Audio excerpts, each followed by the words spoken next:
ಕೊಡ್ತೀವಿ ಅಂತ. ಯಾಕೆಂದರೆ ಈ ಸತಿ ಸ್ವಲ್ಪ ಮಳೆ ಜಾಸ್ತಿ ಆಗಿರೋದ್ರಿಂದ ನಮ್ಮ ಶಿವಮೊಗ್ಗ ಮತ್ತು ಚಿಕ್ಕಮಗಳೂರು ಭಾಗದಲ್ಲಿ ಕೆಲಸ ತೊಗೊಳಕ್ಕೆ ಆಗಲಿಲ್ಲ. ಮತ್ತು ಮೊನ್ನೆ ಒಂದು 3 ದಿವಸ ಮಳೆ ಹೊಡಿತು. ಇವೆಲ್ಲ ಇರ್ತವೆ. ಇಂಪ್ರೂವ್ ಆಗಿದೆ, ಬದಲಾವಣೆಯೂ ಆಗ್ತಾಯಿದೆ.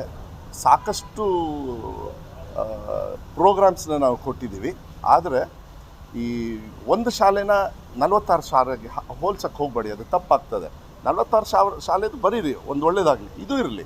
ಯಾವುದೇ ನಮ್ಮ ಗಮನಕ್ಕೆ ಬರುತ್ತೆ. ಆಮೇಲೆ ಭಾಳ ವರ್ಸ್ಟ್ ಸಿಚುವೇಶನ್ ಇರೋದನ್ನ ನಾನು ಪರ್ಸ್ನಲಿ ಅದನ್ನು ಯಾವುದೇ ಸಂದರ್ಭ ನೀವು ಮಾಧ್ಯಮದಲ್ಲಿ ಬಂದಾಗ ನಮ್ಮ ಇಲಾಖೆಗೆ ನಾನು ಹೇಳಿದ್ದೀನಿ, ಮಾಧ್ಯಮದಲ್ಲಿ ಆದಷ್ಟು ಕಮ್ಮಿ ಬರುತ್ತೆ. ಹೋದ ಸತಿಗೆ ಈ ಸತಿಗೆ ಕಂಪೇರ್ ಮಾಡಿದರೆ ಸ್ವಲ್ಪ ಕಮ್ಮಿನೇ ಆಗಿದೆ. ಬಟ್ ಮಳೆಯಿಂದ ಹಾನಿಯಾಗಿರೋದೊಂದು ಸೆಗ್ರಿಗೇಟ್ ಒಂದು ಬಿಟ್ಟು ಇನ್ನುಳ್ಕಿದ್ದು ನಮ್ಮ ಗಮನಕ್ಕೆ ತಂದಿರ್ತಕ್ಕಂಥದ್ದು ಅದು ಆಗ್ತದೆ, ಏನು ಪರವಾಗಿಲ್ಲ. ಶಿಕ್ಷಕರ ನೇಮಕಾತಿ ಹೋದ ಸತಿ ನೀವು ಕೇಳಿದ್ರಿ, ಇಲ್ಲೇ 13,500 ಶಿಕ್ಷಕರ ನೇಮಕಾತಿ ಮಾಡಿದ್ವಿ ನಾವು ಬಂದಮೇಲೆ. ಇನ್ನೂ ಟೋಟ್ಲ್ 26 ಆಗುತ್ತೆ. ಇನ್ನೂ 13,000 ಈಗಾಗುತ್ತೆ. ಯಾವುದು ಏಡೆಡ್ ಶಾಲೆ ಮತ್ತು ಕಲ್ಯಾಣ ಕರ್ನಾಟಕ ಮತ್ತು PUC ಇಷ್ಟನ್ನು ನಾನು ಮಾಡ್ತಾಯಿದ್ದೀನಿ. ಅದೆಲ್ಲ ಪ್ರಕ್ರಿಯೆ ನಡೀತಾ ಇದೆ, ಏನು ತೊಂದರೆ ಏನಿಲ್ಲ. ಕ್ಯಾಬಿನೆಟಲ್ಲಿ ಅಪ್ರೂವಲ್ ಆಯಿತು, ಸ್ಯಾಂಕ್ಷನ್ ಆಯಿತು, ಎಲ್ಲ ಆಯಿತು. ಈಗ ಪ್ರಕ್ರಿಯೆಯನ್ನು ಸ್ಟಾರ್ಟ್ ಮಾಡಿ ನೋಟಿಫಿಕೇಶನ್ ಬೇಗ ಹೊಡಿಸ್ತೀವಿ. ಅದನ್ನೇನು ತೊಂದರೆ ಏನಾಗೋದಿಲ್ಲ. ಒಂದು ನಿಮಿಷ, NGOಗೆ ಮುಂಚೆಯಿಂದನೂ ಪ್ರಾಕ್ಟೀಸ್ ಕೆಲವು ಕಡೆಗೆ ಮಾತ್ರ, ಎಲ್ಲ ಕಡೆ ಅಲ್ಲ. ಇಡೀ ರಾಜ್ಯದಲ್ಲಿ SDMCಯವರು ಅವರ ನೇತೃತ್ವದಲ್ಲೇ ಶಾಲೆ ಮಟ್ಟದಲ್ಲೇ ಮಾಡಬೇಕು ಅಂತ ಹಿಂದಿನ ಸರ್ಕಾರದವರು ಕೆಲವು NGOಸಿಗೆ ಕೊಟ್ಟಿರ್ತಕ್ಕಂಥದ್ದು ಅದು ಹಾಗೆ ಕಂಟಿನ್ಯೂ ಆಗಿದೆ. ಅವರಿಂದ ಏನಾದ್ರು ತಪ್ಪಾದರೆ ಮಾತ್ರ ನಾವು ಆ್ಯಕ್ಷನ್ ತೊಗೋಬೋದು. ಆ ತಪ್ಪುಗಳು ಏನಾದ್ರು ಇದ್ದರೆ ಹೇಳಿ. ನನಗೆ ಗೊತ್ತಿರೋ ಪ್ರಕಾರ ಬಿಸಿ ಊಟದ್ದು we are standing number 1 and you have to accept it and ಅದು ಹಾಕ್ರಿ ಚೆನ್ನಾಗಿ.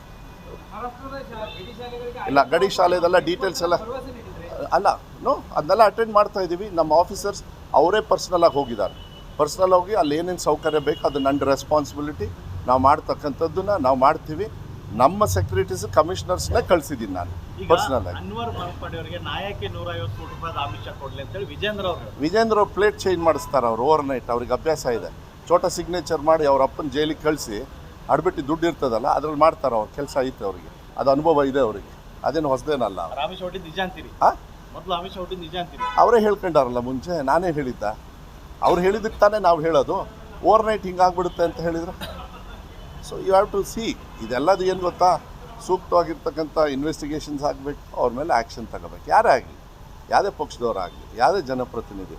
ಯಾಕೆಂದರೆ ಸರ್ಕಾರದ ಹಣಗಳು ಅದನ್ನು ಹೆಂಗೆ ಬೇಕು ಹಂಗೆ ಉಪಯೋಗ ಮಾಡ್ಕೊಳ್ಳೋದು ಈ ಕೋವಿಡ್ ಟೈಮಲ್ಲಿ ಮಾಡಿದ್ರಲ್ಲ, ಆ ಥರ ಮಾಡೋದಕ್ಕೆ ಯಾವತ್ತೂ ಬಿಡೋದಿಲ್ಲ. ನನಗೆ ಗೊತ್ತಿರೋ ಪ್ರಕಾರ ಸಿದ್ದರಾಮಯ್ಯ ಸರ್ಕಾರ ಯಾವುದೇ ಕಾನೂನು ಬಾಹಿರ ಯಾವುದೇ ಸಂದರ್ಭದಲ್ಲಿ ಯಾವ್ಯಾವಾಗ ಆಗಿದ್ರೂ ಯಾವುದೇ ಸರ್ಕಾರದ್ದು ಅದನ್ನು ಆ್ಯಕ್ಷನ್ ತೊಗೋಬೇಕಂತ ನಾವೆಲ್ಲರೂ ಕೂಡ ಸಹಮತದಿಂದ ಅವ್ರಿಗೆ ನಾನು ಹೇಳಲಿಕ್ಕೆ ಇಷ್ಟಪಡ್ತೀನಿ. ಅದಾಯ್ತಲ್ಲ, ಈಗ ಇನ್ವೆಸ್ಟಿಗೇಷನ್ ಕೊಟ್ಟೈತೆ. ಅದು ಅಷ್ಟು ಈಸಿಯಾಗಿ ಬಿಡೋದಿಲ್ಲ, ಅದು ಬಿಡಬಾರ್ದು.